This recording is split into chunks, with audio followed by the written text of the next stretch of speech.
started business in 2015 as a solopreneur after 25 years in marketing for some large corporations. The ones that you would know in particular are, I'll just get my recording started, sorry.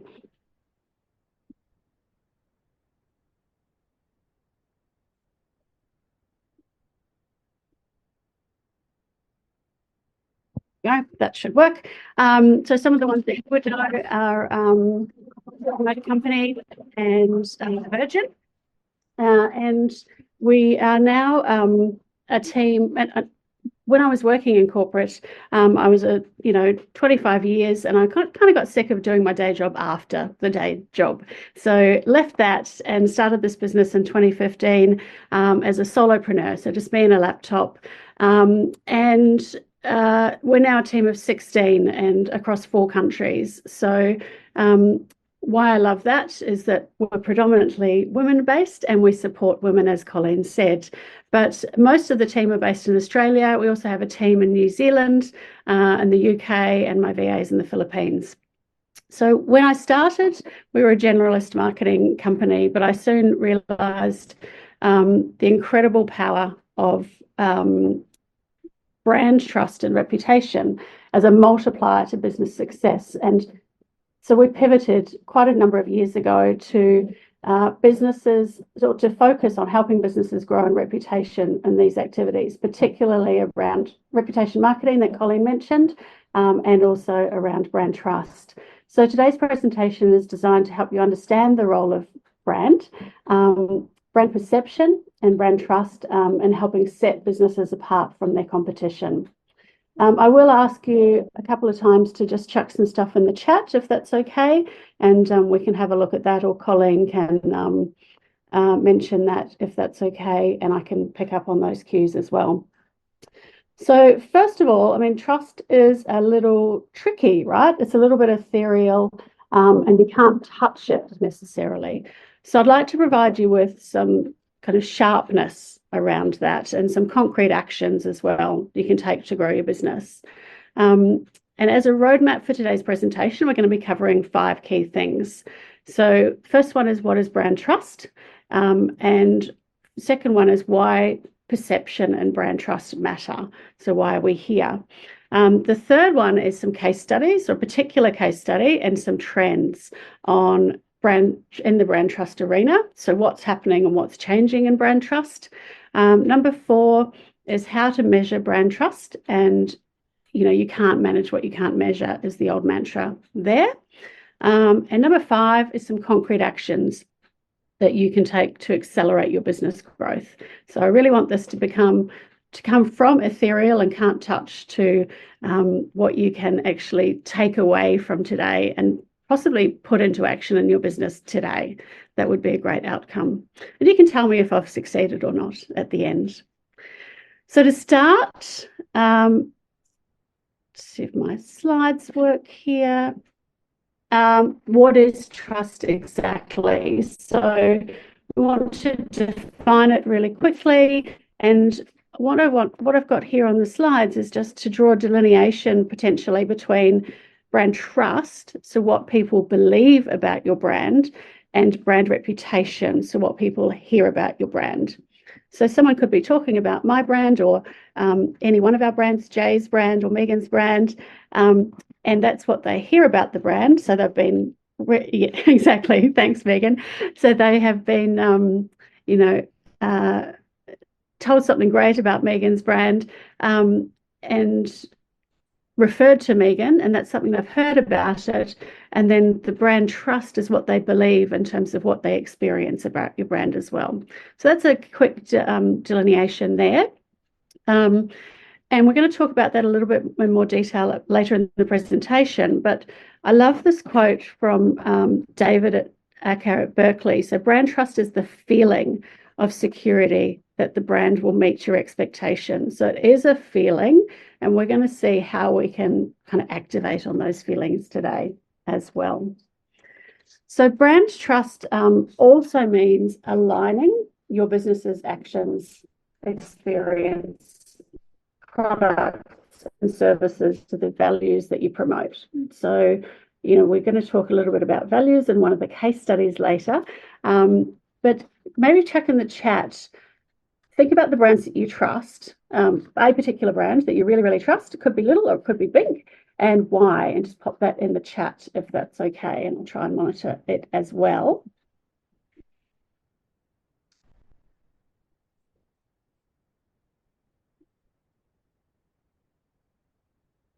Anyone got a, hi Nat, how are you?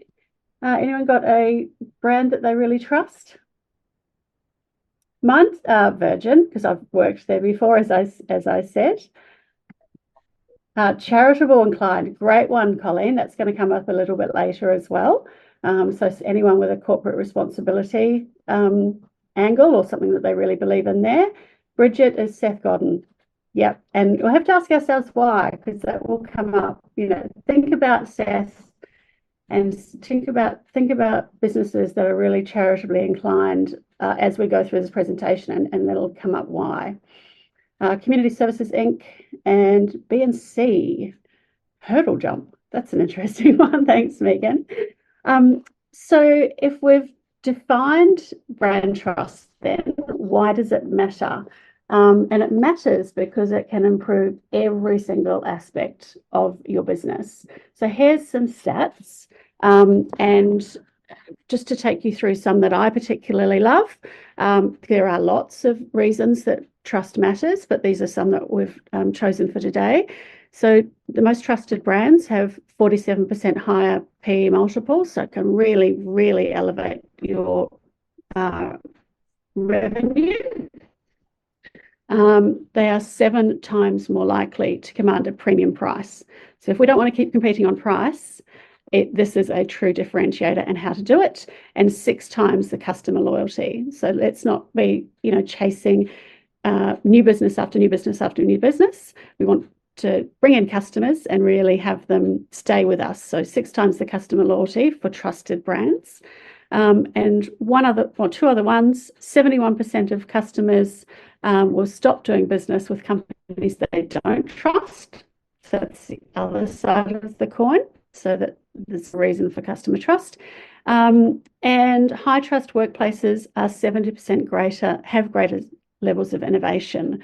So those are just some of the examples, or research tells us why trust is important. Oh, I've forgotten one, workforce. So to me, my team is everything. They make my business. And this one down the bottom, sorry, that's in the middle, highlighted on workforce. So companies with a stronger employer brand experience 43% decrease in cost per hire. So your recruitment costs go down by almost half, and 28% reduction in employee turnover rates.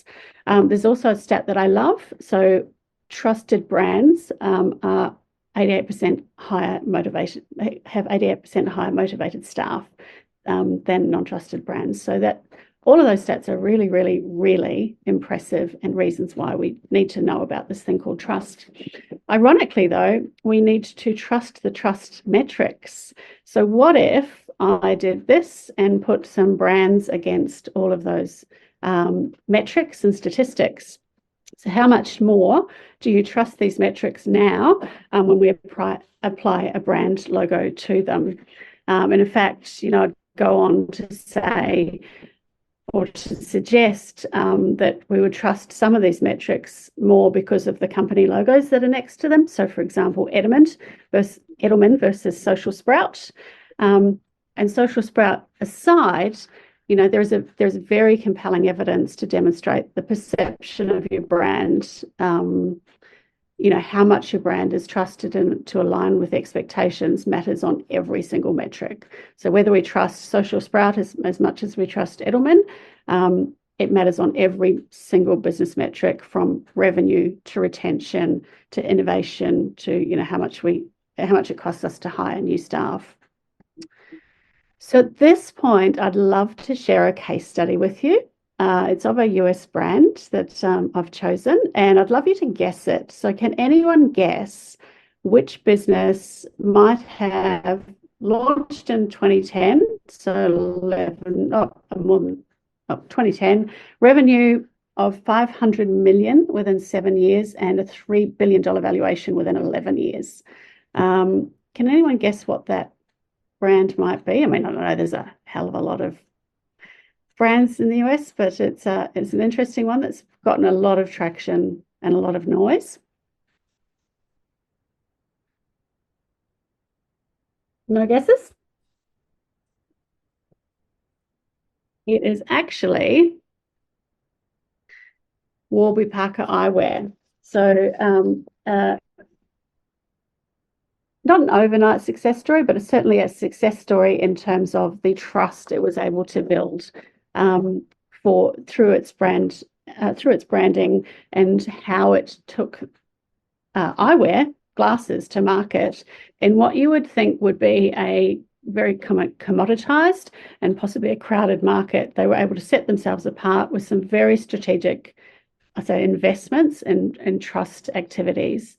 So what they did, if I walk you through this, is 4 key things around trust. So they had a very clear mission and social responsibility.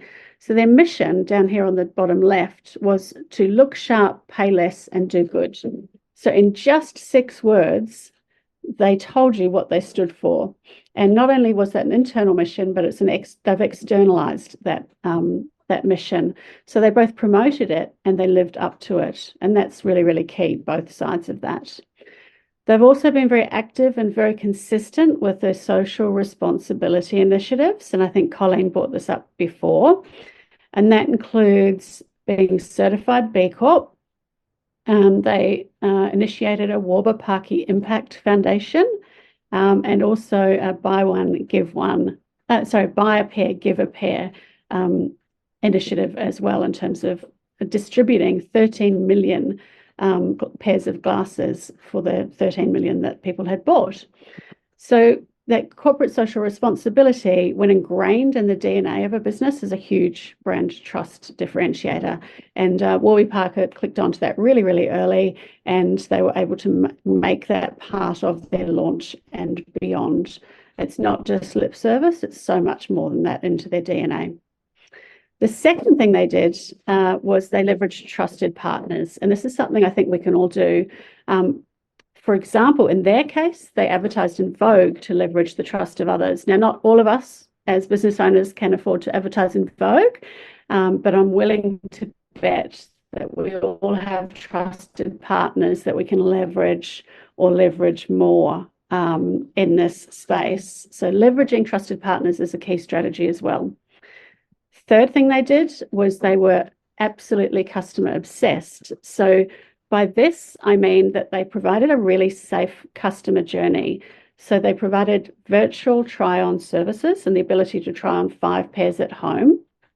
So my question to the group here is, how can you also provide a risk-free customer experience or move towards this? Looking back, if you were to step back as a customer on your customer experience, how risk-free is that? Where are the barriers? And what could you do to remove those barriers to buy? Which is certainly what they did with the risk-free offer. And they're also deeply committed to social media engagement with their customers. So they don't just put up posts and then leave it and nothing else is said or done. They're deeply engaged with the comments and the feedback around those as well.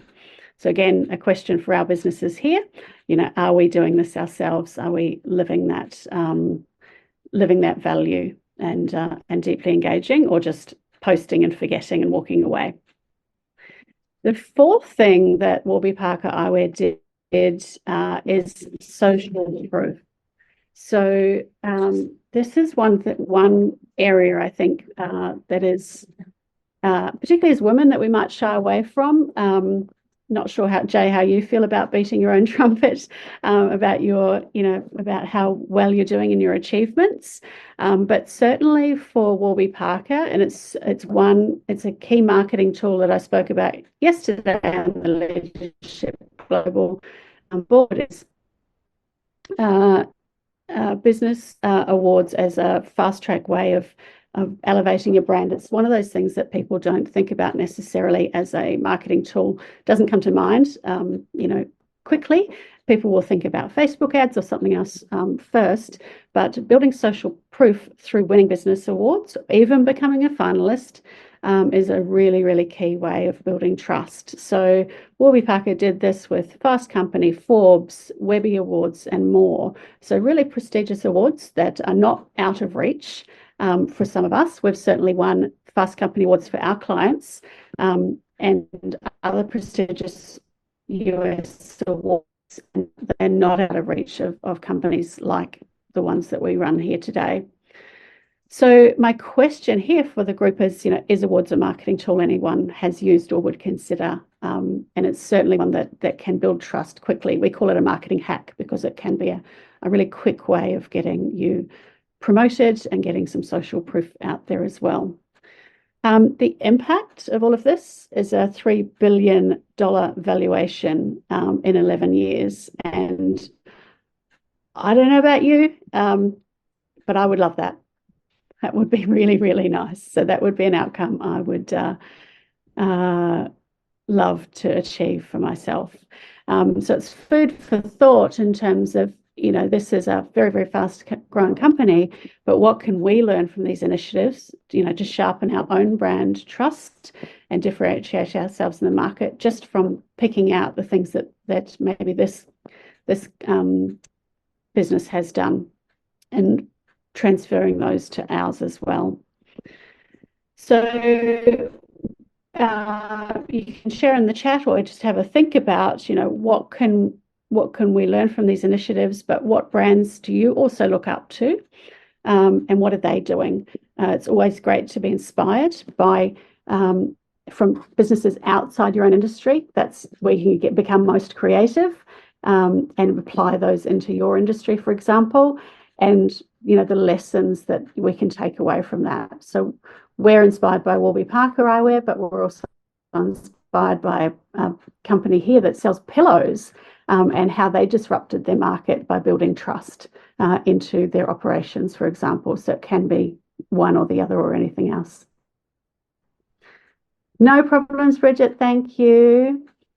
So there's a couple of other trends that we wanted to share with you today. The first one, particularly in brand trust, is about humanizing your brand, particularly in the age of AI, when everything is touched up to the nth degree. Even every celebrity you see is touched up to how they want us to perceive them.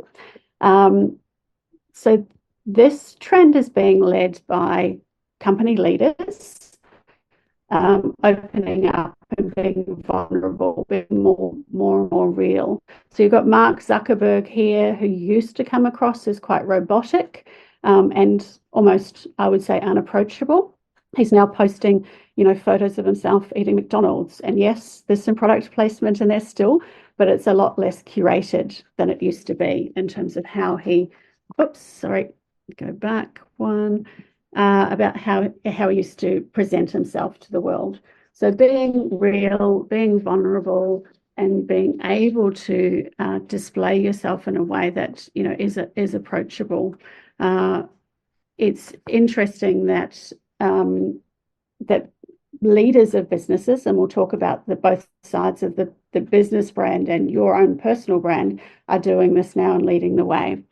Sarah Blakely, who's the founder and CEO of Spanx, she's much more authentic, and she lets us see, all sides of her on social media, for example, including her as a mum, as a wife, and more. Even her Instagram post here says she's afraid to fly, and she refuses to give up, her scrunchie. So we're getting to know her on a human level, not just as a very successful businesswoman that feels unapproachable.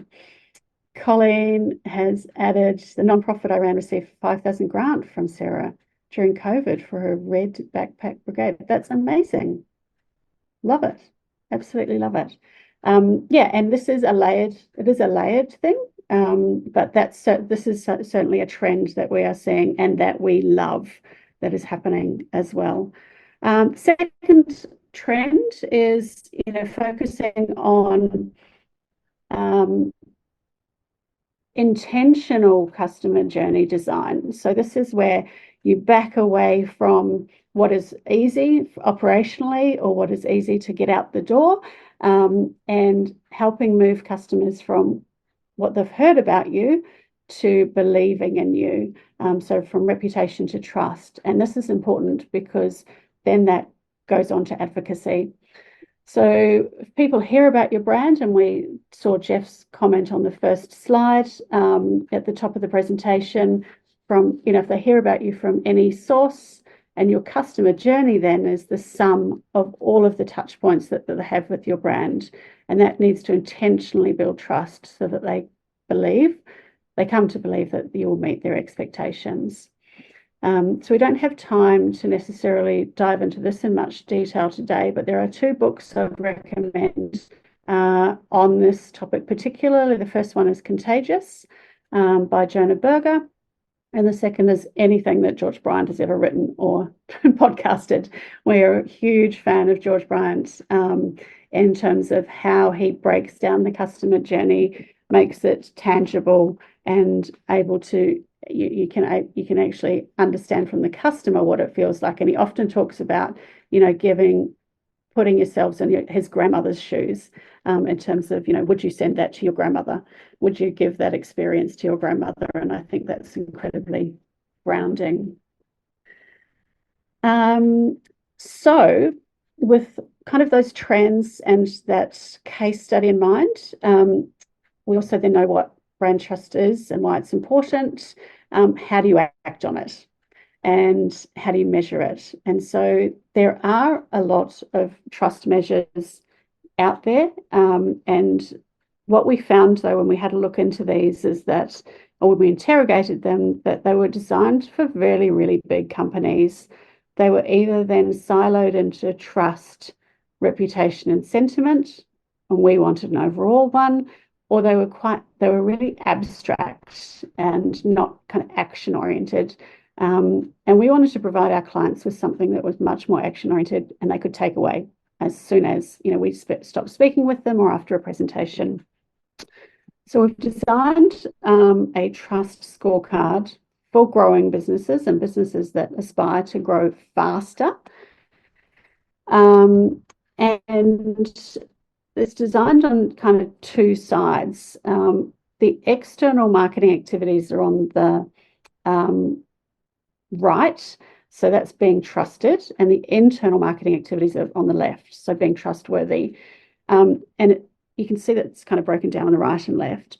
And then what we do then is we break it down into 4 quadrants. So the quadrants are, and I'll go into this in detail, so how you're performing on recognition and reach to build a trusted brand. How are you performing on integrity and purpose, and what things go into there to build a trusted brand. Again, performance and dependability, and the last one, engagement and advocacy. So this brings together trust, reputation, and sentiment, so how people feel about your brand as well. And on the right-hand side, the scorecard will spit out what we call a Spidey chart to tell you how you're performing or underperforming in certain areas of these. So the 4 quadrants really make up the whole of trust. So what you can action on brand trust. And the subcategories within each of those are weighted. So we've weighted them to give your business a trust score. The Spidey chart is then just a way of kind of bringing that visually to life. But depending on your score for each of the quadrants, the scorecard then provides you with some really practical recommendations that you can take to increase your brand trust. We'll go through those now. So we've designed this to be really accessible to SMEs, because otherwise sometimes you have to pay thousands and thousands of dollars just to get access to to a trust metric, let alone use it for yourself. So it's not just for the big end of town, and it only takes a couple of minutes to baseline your business. And to illustrate some practical kind of strategies around that and how we might bring this to life for your business today, or how you can bring it to life for your business today. As I said, it's broken down into 2 areas. We'll talk about the right-hand side the first, the business fundamentals. So you can't have a product or service that's not performing, for example. So let's go through this from the bottom right to the top right. In today's world, there's a commitment to data privacy is just a fundamental tenet of brand trust.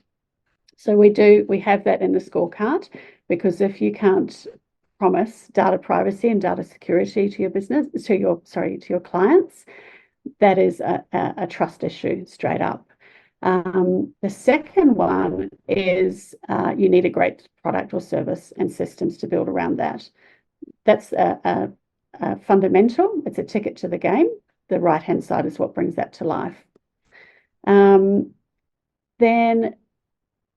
what we've just spoken about, and even with this bank example, that strong corporate social responsibility program is a key brand trust differentiator. And we think that's important for every business today. Ethically and morally, we do it ourselves, and we think it's really, really important for businesses. But everything that the research says tells us that having a CSR program is super, super important as well. And we, for example, are a member of B1G1, but you've seen what banks have done and you've seen what Warby Parker have done. So the question back to your business is, what are you doing in that space to give back and to help community as well? And then having a clear mission, but not a mission that's, a paragraph long, having a really short, sharp, clear mission, and in this case, that you can both promote and live up to. So having a mission that's internal is one thing, but having a mission that you can promote really, really elevates your brand trust, because everyone is very, very clear about what you stand for, and will hold you to that, which is really, really important. Being authentic in your origin story, so why you exist, can also form part of this mission as well. So if you have that in mind, that would be good. My apologies. Oops. Giving away the secret. So everything on the right is kind of your business fundamentals, or what you call internal factors. But it's not enough just to have those business fundamentals in place. You have to promote those as assets. Thanks, Colleen, for checking in. So you can have a great product or service, but if you're not promoting that as a trust asset to your clients in a positive way, then you can be the best kept secret. And many of the businesses that have taken our trust scorecard so far have these incredible businesses, but they are literally the best kept secret, and that is something that we can fix quite easily. So practical ways to build this competitive edge, and again, we'll start on the left-hand side at the bottom, is to reimagine your customer journey. So this is all the touch points your clients have with you from their perspective, not what's easiest to deliver or what's operationally correct. So this takes a lot of courage and a lot of creativity, but it's been done in the industry, as you can see, from eyewear to clothes and more, to create cut through and market dominance. So think about, and we certainly have this year, reimagined our customer journey from the customer's point of view, or as we talked about before, even putting grandma in those steps. Would you sell this? Would you say this? Would you send this to grandma? And making sure that it sings, it pops for the customer. Second part is to celebrate your culture. So authenticity is in so much more since post-COVID, and it's more than okay to share your brand behind the scenes with your external audiences. In fact, people are craving more and more real people more than ever before, and I think COVID made a real shift around that. So celebrate your culture, celebrate it externally as well as internally, and get it out there. just as we've seen with some of the trends earlier. This number 4, so personal and company profile building, is about making sure that you build your personal brand as well as your business brand. So Colleen is busy every single day building her personal brand through her marketing, whether that be online and LinkedIn. She's fabulous on LinkedIn, speaking opportunities, networking. She's a networking queen. So she's building that personal brand as much as she's building her business brand. And those two things need to live side by side. They need to support each other and be in sync with each other, but they are just as important as each other. So if you think about Mark Zuckerberg and his brand living alongside Meta, that's absolutely important to achieve as well. Sorry, Colleen, I was just distracted by your point. Personal brand and company brand profile building side by side absolutely need to happen there. Number 3 is awards and recognition. I don't know, Jay, if you've put yourself forward for any awards or recognition, or Judy or Nat as well. But awards and recognition we see as a fast track. I've talked about it previously. Fast track way of establishing your brand trust and growing it and promoting it out there on the big wide world. I know every time we win an award, we get so much feedback back about how well we are doing, and it is external validation for how well you're doing. So I think that is a really important, we call it fast track way or hack of bringing those business fundamentals into the external market and getting external validation for them. So it's not you chest beating, it's someone else, an awards body saying how well you are doing. And I think that's an incredible stepping stone to building brand trust as well. Reviews and testimonials. There is so much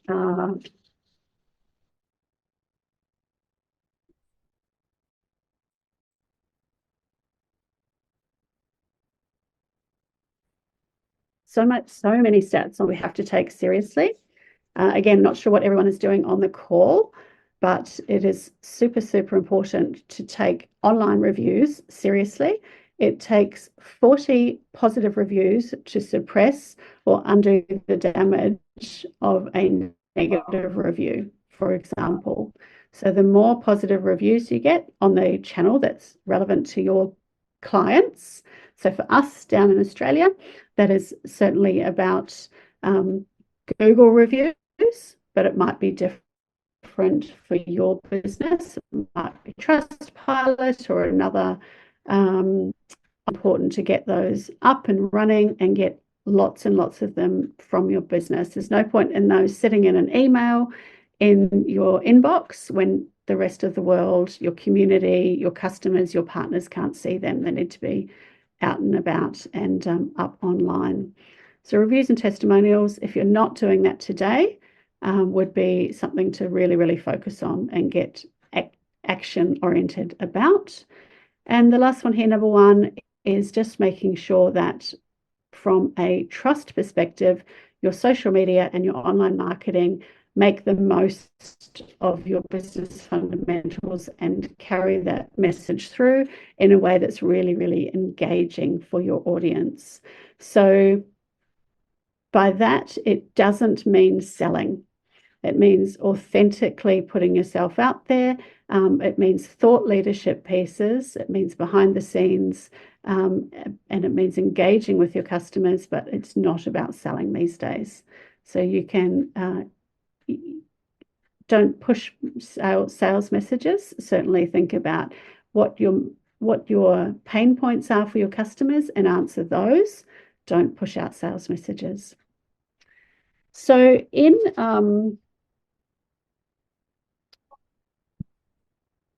summary on these, you can have the business fundamentals and be an amazing business, but if you're not telling the right people about that and making making a wave in terms of how you're saying that and how you're getting that promotional message out there, you are lacking, your business can be really, really lacking in terms of the trust it achieves, because that, it's not promoting itself and getting the message out there. So as in our name, so Reputation by Design, our specialty is activating the left-hand side of the scorecard, and we have a partner network that helps us assist in any areas on the right-hand side of the scorecard, which is business fundamentals. And just as an example, quite often we get feedback from business owners that they don't consider, business awards in their marketing toolkit. But you can clearly see by the Warby Parker example that business awards can definitely fast track your brand perception, your trust and credibility. And they can do so really quickly to a wide audience, and to a large extent, it's external validation of your business. It's not self-promotion. What's more, and Colleen has heard me say this before, women own and run 40% of small businesses, but they currently only win 13% of awards internationally. So it's imperative that we put more women forward, or they put themselves forward for awards. We want to share the stage equally, Jay, with men. We don't want to push you off the stage, if that's okay. And that made the point, yep, so good for social media performance too. So awards leveraged into social media. So number 3 to number 1 is incredibly powerful as well. So if awards are of interest, you can certainly book in a call with me to uncover, what you want to be known for, and we can create an awards plan for you. But in summary, you can certainly assess your business in a couple of minutes on our trust scorecard. As I said, it's free. And we wanted to do that because we wanted to make it accessible to all SMEs.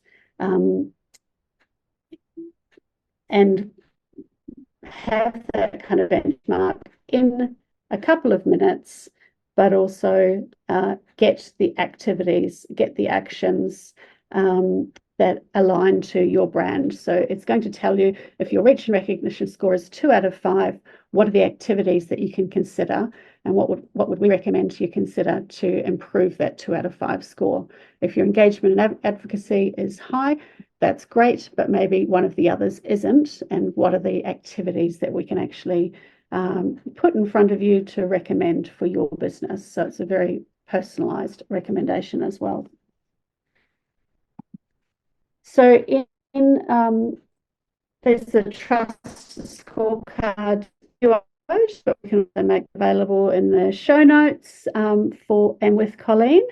And in summary, I guess before we take questions, we think the power of perception and brand trust is a two-sided coin. So you can be trustworthy on the right-hand side, have great products, services, systems, be clear about what you stand for. But the second side of the coin is you need to be trusted by showcasing what you stand for authentically. And that showcasing can be done, as we've mentioned, on those 6 quadrants, or those 6 kind of activities you can take. It has to be from the customer's perspective out, not what is easy for you to do.